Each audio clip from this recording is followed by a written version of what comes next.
Campeche, Tabasco, and Chiapas. 5 states of the southeast of Mexico. We get into Central America and 4 republics of Central America. Belize, Guatemala, Honduras, and El Salvador. Okay? That's all part of the Maya world. We can study the Maya since 2,000 years before Christ to the Spanish arrival. Okay? 1500s. So 3,500 years of history. Okay? When the Spaniards came here, very important please, all this region was divided in city-states or kingdoms, but the great majority of the cities were already abandoned. The Mayas were in a clear process of decline, but the Mayas were here.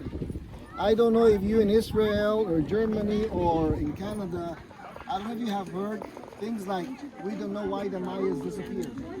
Have you heard something like that? Sí. Okay, as if they were abducted by the aliens or something like that. No. Mayas never disappeared. The Mayas declined. What complicated that problem? When the Spaniards got here, see, the Spaniards were very prejudiced, very racist. They considered the Mayas creatures that looked like humans. Got it? So let's put it like this. We are a very arrogant, racist culture, people, and we suddenly arrive to this part of the world and we see buildings well constructed. By common sense, this has to be constructed by intelligent people, not by these creatures, right? So that's why since the first moment of the Spanish arrival, we have many misunderstandings, okay? Got it?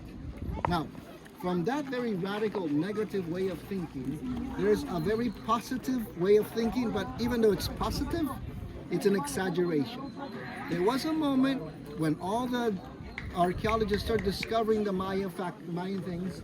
They realized that they were advanced astronomers, advanced engineers, advanced mathematicians. But some of these archaeologists, they fell in love with the Mayas and they exaggerated as if they were a perfect society. I don't know if you have heard, there's another famous Mexican culture known as Aztecas. Aztecas, they used to say, they were the savages, the barbarians, the warriors, and the Mayas only dedicated their time to educate and study and philosophy and all that. Okay? I always like to say that ancient books, the first books, used to make us think that the Mayas were some kind of pre-Hispanic hippies, you know? Peace and love and all that. No, not true. Okay? Mayas, unfortunately, like all humans, used to fight among them. So one of the reasons why they declined, it's war among them. Got it? See? And like in many cultures, if this was divided in city-states or small kingdoms, what do the kings used to believe about themselves? That they were what? Gods. Gods. So imagine how many egos fighting among them. And if one of them thought, I'm the chosen one and you're not, that means you don't deserve what I have, right? And I can take it to you from you. See? So there were a lot of fights going on. So the Mayas were not that peaceful society, but they were very advanced. Okay, now in the Maya world, Tikal, Guatemala, is one of the biggest pyramids. Okay, 78 meters tall. This one, it's only 30 meters. In Guatemala? Tikal, 78 meters. In the volume, the base, there are some that have more than 100 meters on each side. This one, it's only 50. So definitely much bigger. In beauty, I could say Copan, Honduras, Palenque, Mexico, or not far from here, bless you, not far from here, there's a Mayan site called Uxmal, a very renowned architect from the United States. I don't know if you have heard, but from the early 1900s, his name was Frank Lloyd Wright. Mr. Frank Lloyd Wright used to consider one of the buildings of Uxmal one of the masterpieces of architecture of mankind. Uxmal is not that far from here. If you ever have the chance to come back and go to Uxmal, okay, you're gonna remember what I'm saying right now. Uxmal, it's 10 times prettier than Chichen Itza when it comes to the beauty, the details, and all this. Okay, so in other words, not the tallest, not the biggest, not the oldest, not the prettiest. Why then one of the 70 wonders? Any idea? Come on.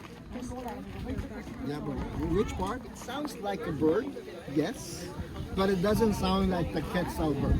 Okay? Got it? Now, hear this. The Quetzal bird, it's really lives. I mean, I insist, it's a living bird. It's a very beautiful bird. It's more or less this size, height, but it's a thin bird. It's not like a chicken. Okay, the tail 3 times larger than the body.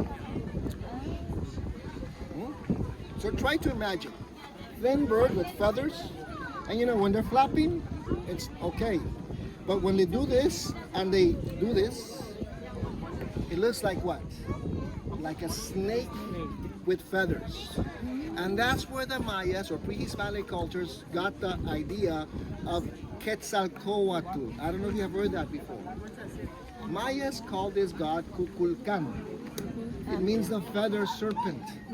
Got it? But that's where they got it. So what I'm saying, definitely it was important for the Mayas, the Quetzal bird. See? But the sound that I'm going to do, and I'm just going to do it because there's so many people doing it that I'm just going to explain to you. But more than the sound, and if the Mayas had the intention or not, hear this please. Or why they did it. It's why it happens or how it happens. And it has to do with numbers or numerology, okay?